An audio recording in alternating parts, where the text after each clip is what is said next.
देव गुरु बृहस्पति। आज हम चर्चा करेंगे कुंडली में 12 भावों में गुरु की दृष्टि का महत्व, अर्थात इन 12 भावों में यदि गुरु दृष्टि रखते हैं तो वो कैसा फल देते हैं। गुरु ही एक ऐसे ग्रह हैं, मतलब वो जो कुंडली को संभाल सकते हैं।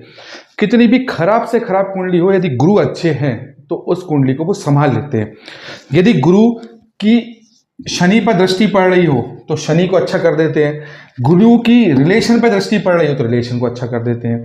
कहने का मतलब कि गुरु जिस भी भाव पर दृष्टि डालते हैं उस भाव पर यदि कोई क्रूर ग्रह बैठे हैं या वो भाव किसी ना किसी रूप से खराब हो रहा है तो गुरु उसको बचा लेते हैं। आज हम इन्हीं पर चर्चा करेंगे। तो सबसे पहले हम समझते हैं गुरु की कौन सी दृष्टि होती है। गुरु जिस भी भाव में बैठते हैं, मान लीजिए यहां पर बैठे हैं तो वो वहां से पंचम भाव में, मतलब 1 2 3 4 5 इस वाले भाव में, सप्तम भाव में इस वाले भाव में, और नवम भाव में इस वाले भाव में दृष्टि डालते हैं। गुरु की जो पंचम दृष्टि होती है वो कहीं ना कहीं आपके ज्ञान को दर्शाती है। गुरु की जो सप्तम दृष्टि होती है वो आपके रिलेशंस को ठीक करती है, और गुरु की जो नवम दृष्टि होती है वो भाग्य के लिए होती है। मान लीजिए कुंडली में गुरु की दृष्टि लग्न में पड़ रही है, यहां पर गुरु की दृष्टि पड़ रही है। अब लग्न भाव हमारे शरीर को दर्शाता है, हमारे ऑरा को दर्शाता है। ऐसा व्यक्ति जिसकी भी यहां पर दृष्टि पड़ रही है गुरु की, ऐसे व्यक्ति का ऑरा बहुत पॉजिटिव होगा।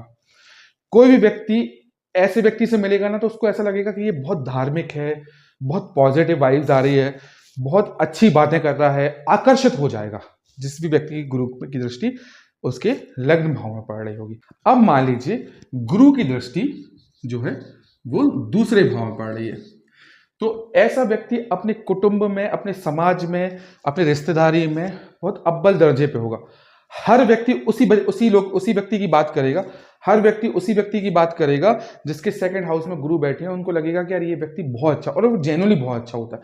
वो अपने कुटुंब के प्रति, अपने परिवारों के प्रति, दोस्तों के प्रति हमेशा समर्पण देखने को मिलेगा। देखा गया है कि धन को बचा के रखेगा, धन को सेटल्ड करेगा, कहाँ कैसे उपयोग करना है उसका उपयोग करेगा। फालतू का बेफिजूल खर्ची भी नहीं होगा और मददगार भी होगा।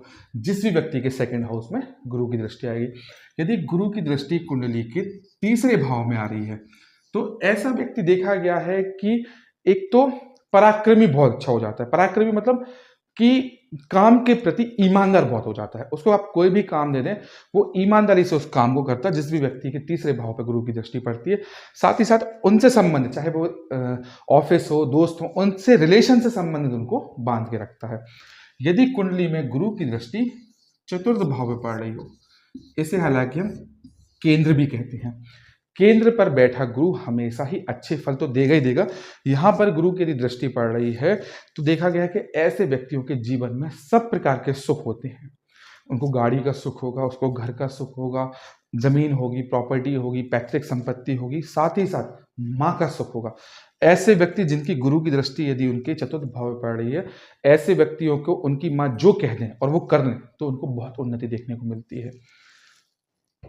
पंचम दृष्टि, इसे हम त्रिकोण कहते हैं, यहां पर भी गुरु की दृष्टि सबसे अच्छी मानी जाती है। ऐसा व्यक्ति पढ़ाई के क्षेत्र में बहुत आगे जाता है, बहुत आगे। जिस भी व्यक्ति की कुंडली के पंचम भाव में गुरु होगा वो किसी नेक्स्ट लेवल पर उसका ज्ञान जाएगा। एक और चीज देखने को मिली है कि ऐसे व्यक्तियों की संतानें भी बहुत अच्छी होती हैं, बहुत पॉजिटिव संतान होगी, बहुत आध्यात्मिक संतानें होंगी। साथ ही ऐसा व्यक्ति की जो एजुकेशन होती है वो भी हाई लेवल की होती है। मतलब ऐसा नहीं है कि उसने ग्रेजुएशन कर ली या 12th पढ़ ली। जिनकी भी 5th हाउस में गुरु की दृष्टि पड़ रही होगी, आप पाएंगे कि उनकी एजुकेशन का जो स्तर है वो बहुत हाई है। यदि कुंडली के 6th हाउस में गुरु की दृष्टि पड़ रही है तो ऐसे व्यक्तियों को कभी भी किसी रोग से डरने की आवश्यकता नहीं है। जिस भी व्यक्ति की कुंडली के 6वें भाव में गुरु की दृष्टि पड़ रही है उसको किसी भी प्रकार के, ना तो उसके कोई शत्रु होते हैं ना कोई उसको रोग होता है। कहते हैं ऐसे व्यक्तियों को कोई एक विशेष प्रकार की शक्ति हमेशा बचाए रखती है उन लोगों से जो इसका नुकसान पहुंचाने वाले हैं। और तीसरी चीज कि ऐसा व्यक्ति मतलब कितने भी फंसने वाली स्थिति में आएगा निकल जाएगा, उसको कोई फंसा ही नहीं पाएगा। मतलब ऐसी स्थिति निर्मित हो गई कि वो ऐसी जगह पे हो गया जहां पर मतलब फंसने वाला था पर गुरु उनको कहीं ना कहीं बचा लाए। कुंडली में गुरु की सप्तम भाव पर दृष्टि, जब भी गुरु की सप्तम भाव पर दृष्टि आएगी तो आपने एक चीज सुनी होगी कि आपने देखा होगा कि किसी व्यक्ति ने शादी करी और उसका भाग्य बदल गया। शादी करने तक वो कुछ नहीं था, शादी के बाद उसका जीवन एकदम बदल गया है, बहुत ऊंचाइयों पर पहुंच गया, बहुत तरक्की मिल गई है, रिलेशन में बहुत उसको फायदा हुआ है, भाग्य का उदय हो गया शादी के बाद। वो सप्तम भाव की दृष्टि करवाती है, किसकी? गुरु की। और ऐसा कि लड़के के साथ नहीं है, लड़की के साथ भी है। यदि लड़की की कुंडली में सप्तम भाव पर गुरु की दृष्टि आ रही है तो भी देखा गया है कि ऐसी महिलाओं का शादी के बाद, विवाह के बाद भाग्योदय हो जाता है और बहुत अच्छे लेवल पर होता है। यदि गुरु अष्टम भाव पर दृष्टि डालें, अब अष्टम भाव से हम क्या देखते हैं? जन्म मृत्यु को, गूढ़ विद्या को, आयु को। तो ऐसे व्यक्तियों की आयु में बहुत वृद्धि कर देते हैं। अचानक जो दुर्घटनाएं होती हैं उनको भी हम अष्टम भाव से देखते हैं, अचानक दुर्घटनाओं को भी कम कर देते हैं। जिस भी व्यक्ति के अष्टम भाव पर गुरु की दृष्टि आ रही है, ऐसे व्यक्तियों में यदि यहाँ पर कोई ग्रह उसको खराब कर रहा है, उसकी दुर्घटना निर्मित कर रहा है, उसको नुकसान पहुंचाने वाली स्थिति निर्मित कर रहा है और गुरु की दृष्टि पड़ रही है, तो नुकसान नहीं होने देंगे, गुरु उनको बचा ही लेंगे। मतलब बिल्कुल एकदम पीक पॉइंट पे पहुंच जाएंगे और वहां से गुरु बचा लाएंगे। अच्छा, गूढ़ विद्या का भी ज्ञान देंगे। यहाँ पर गुरु एक विशेष प्रकार की विद्या का भी ज्ञान देते हैं, जैसे ज्योतिष हो गई, तंत्र शास्त्र हो गया, या कोई भी ऐसी जो सामान्य रूप से नहीं मिल पाती, ऐसी विद्या का ज्ञान देते हैं। फिर साथ ही साथ अष्टम भाव में गुरु व्यक्ति को अनएक्सपेक्टेड धन भी दिलवाते हैं। यहाँ पर गुरु ऐसा पैसा दिलवाएंगे, खासकर कहाँ से? मायके से ऐसा पैसा दिलवाएंगे जो उसके भाग्य का नहीं है और उसको मिल गया है। नवम भाव पर गुरु की दृष्टि बहुत अच्छी मानी जाती है। नवम भाव पर जब भी गुरु अपनी दृष्टि डालते हैं, इसे हम त्रिकोण भाव भी कहते हैं, ऐसे व्यक्ति का भाग्य बहुत मजबूत हो जाता है। वो अपने जीवन का 50% यदि थोड़ी मेहनत करेगा तो 50% से भी ज्यादा उसका भाग्य उसका साथ दे देगा। आपने देखा किसी व्यक्ति का तुक्का हमेशा लगता है, उसने पढ़ाई नहीं करी पर वो सरकारी नौकरी कर रहा है, उसने मेहनत नहीं करी पर वो किसी अच्छे पायदान पर है। क्यों? क्योंकि उसके नवम भाव पर गुरु की दृष्टि आ रही होगी।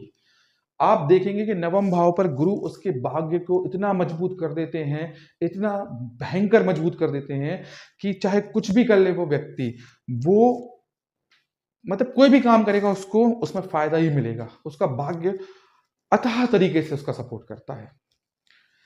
दसम भाव पर गुरु की दृष्टि व्यक्ति को राजयोग का निर्माण देती है। जो भी व्यक्ति आज की डेट में अच्छे मंत्री हैं, अच्छे संतरी हैं, अच्छे पद पायदान पर हैं, उनको दसम भाव के गुरु की दृष्टि ही दिलवाती है।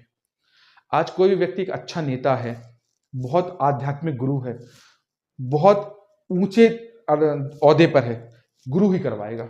गुरु जब भी अपनी दृष्टि दसम भाव पे डालता है, ऐसे व्यक्ति कर्म प्रधान तो होंगे ही, कर्म में धर्म को भी ऐड कर देंगे और धर्म और कर्म से वो बहुत ऊंचाइयों पर पहुंच जाएंगे।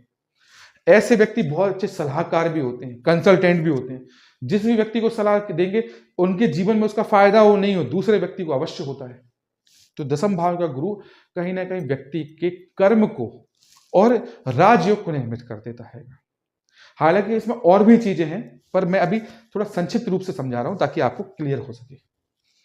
यदि कुंडली में 11वें भाव में गुरु की दृष्टि आ जाए तो 11वां भाव तो खैर लाभ का भाव है, गुरु की दृष्टि यहां पे लाभ देगी ही देगी, हर तरीके से लाभ देगी।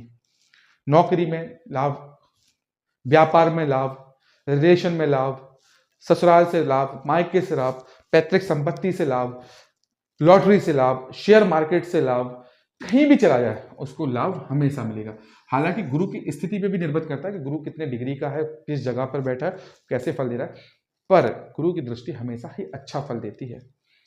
12वें भाव में जब भी गुरु की दृष्टि पड़ती है तब देखा गया है ऐसा व्यक्ति मतलब जो होता है ना कि ज्ञानी हो जाता है। ज्ञानी मतलब कैसा कि उसका जो सबकॉन्शियस होता है ना वो बहुत स्ट्रांग हो जाता है। वो कम हो सकता है कम बात करे, पर जो बात करेगा वो पते की करेगा। अंदरूनी रूप से वो इतना उसका ऑरा स्ट्रांग हो जाता है ना कि उसको आप छीन ही नहीं सकते हो, छेड़ ही नहीं सकते हो। आप कितने भी प्रयास कर लो, ऐसे व्यक्ति को आप नुकसान नहीं पहुंचा सकते हो। ऐसा व्यक्ति जहां पर भी चला जाएगा ना, जैसे बौद्ध है, बौद्ध जहां पर भी चला जाए हजारों लोग जुड़ जाते हैं ना, ऐसे व्यक्ति जहां पर भी चला जाए उससे हजारों लोग उसके साथ जुड़ जाते हैं। राजनीति में भी ये व्यक्ति बहुत लोगों को लेकर जोड़ के चलता है, जिसकी भी 12th हाउस में गुरु की दृष्टि पड़ती है। साथ ही गुरु यहाँ पर जो भी व्यक्ति को अस्पताल से संबंधित समस्याएं हैं, मतलब अस्पताल में भर्ती होना, अस्पताल से संबंधित पैसे खर्चा करना, वहां पे भी गुरु बचाते हैं। तो कुंडली के 12 भावों पर गुरु की जो दृष्टि पड़ती है, यहाँ पर दृष्टियों की बात हो रही है, गुरु के बैठने की बात नहीं हो रही, यहाँ पर सिर्फ दृष्टियों की बात हो रही है कि इन 12 भावों पर गुरु की दृष्टि पड़ेगी तो वो कैसा फल देंगी। हमेशा ही अच्छा फल देती है। बस एक चीज का आप ध्यान रखना कि गुरु जहां पर भी बैठते हैं उस भाव को थोड़ा सा इंपैक्टेड करते हैं। मान लीजिए गुरु सप्तम भाव पे बैठ गए हैं, यहां पर गुरु बैठे हैं, गुरु की दृष्टि नहीं है, यहां पर गुरु बैठे हैं तो सप्तम भाव को इंपैक्ट करेंगे, सप्तम भाव को बहुत अच्छा नहीं करेंगे। पर जहां पर देखेंगे, मतलब यहां पे बैठे हैं तो लग्न भाव में देख रहे हैं सप्तम दृष्टि से, यहां से 1 2 3 4 5 इस भाव को, लाभ भाव को देख रहे हैं और पराक्रम भाव को भी देख रहे हैं।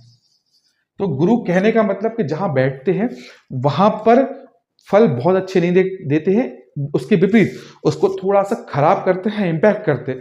पर जिन 3 घरों को देखते हैं उनको हमेशा ही अच्छा करते हैं।